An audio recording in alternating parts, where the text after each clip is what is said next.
नारायणे नमोस्तुते। चले के कि अरे पक्षी के रट कही सीताली मैया अकथी के रहो।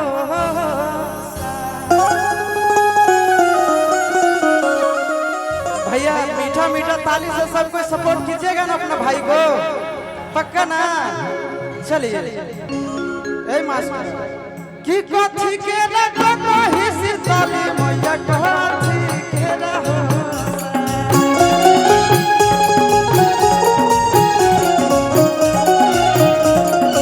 कथी के रटो कही सीताली मैया कथी के रहो। कथिए बैठल सीताली मैया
मगहिया फ्लेवर में क्या अगल बगल मैया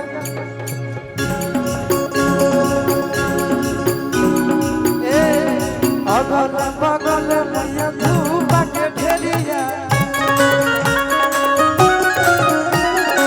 अगल बगल मैया धूप के ढेरिया शीतली मैया खोला हमें दरस